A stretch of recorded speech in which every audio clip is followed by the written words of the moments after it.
next cause we're going to discuss is DDD, or degenerative disc disease, stenosis, and arthritis. These three conditions usually exist together and impact people who will have 50 or more birthday candles on their birthday cake this year. How would you know if someone's suffering from DDD, stenosis, and arthritis? These people usually would complain of pain with standing and walking and find relief with sitting. Another way to really spot people who are suffering from DDD, spinal stenosis, and arthritis is go to a local, maybe Strack and Van Til or Jewel Osco store or Walmart or Myers. On the first aisle, when they go through the store, these people usually walk pretty upright, even though they're holding on to the cart, but they're pretty upright. By the second aisle, they start leaning on the cart. They lean forward on the cart. By the third aisle, they're leaning quite a bit on the cart. And by the fourth aisle, they might be looking for a chair. Now, why is that? So let's discuss each individual condition included in this cause. So DDD, spinal stenosis, and arthritis. So DDD, degenerative disc disease, in our previous portion of this webinar, we discussed a herniated disc. We discussed there that our intervertebral disc is mostly fluid, about 85% in our late teens to our mid-20s. But as we get older, the fluid content of our disc diminishes. So all of us at some point will have some form of degenerative disc disease where literally it's not a disease, they just termed it a disease, but what it is the thinning of your intervertebral disc. It starts to thin out. Again, the rate or the speed by which your disc thins out, it depends on every person. Depends on what kind of abuse we've put our spine throughout our entire lives. So degenerative disc disease is essentially thinning of this intervertebral disc height. The problem though is when the disc thins out, what happens to this opening right here where the nerve comes out from the spinal cord? Let me show you that. So this image shows that nerve exiting through that opening.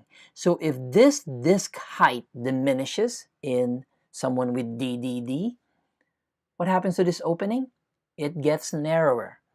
And what do you call that condition? That condition is called a spinal stenosis, where if it gets to the point where it's narrow enough, it can irritate this nerve and set off symptoms down your leg.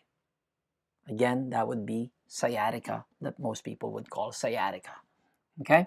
There's a third layer though. So not only will DDD cause narrowing of this opening where this nerve comes out from, the third layer is the joint above and below. So this is the L4 bone vertebra, and this is the L5. And you will notice that they actually connect right here. Let me mark that up. They connect right there. And that's actually called your facet joint, F-A-C-E-T. So the facet joint in someone with degenerative disc disease, the facet joint will tend to get compressed, even more compressed easier, more pronounced compression when we stand and walk, and over time that will set off the formation of arthritis. So when a joint gets arthritic, like this joint gets arthritic, and most of you would have probably seen someone with an arthritic knee, what happens to the joint? The joint gets enlarged. So when it gets enlarged, the same thing happens to this facet joint right here. That facet joint gets enlarged, and if it gets enlarged enough to the point where it even produces spurs, it can crowd this opening again where the nerve comes out from, and again irritate the nerve, may even pinch the nerve, cause numbness, tingling, burning, and can produce weakness in the muscles that the nerves supply. So it's obvious now that someone with DDD, where the disc space thins out, causing narrowing of the opening, causing compression of the facet joint, would be more aggravated by standing and walking because of the compressive forces and the effect of gravity on our spine. So when the longer we stand, the longer we walk, the disc space gets thinner, the opening where the nerve comes out from gets narrower, the joint gets compressed even more. That's why these people who have DDD, spinal stenosis, and arthritis will have increased symptoms with standing and walking, but will get relief from sitting. And as you can imagine, when you're standing, this gets compressed, this gets narrower, this gets compressed.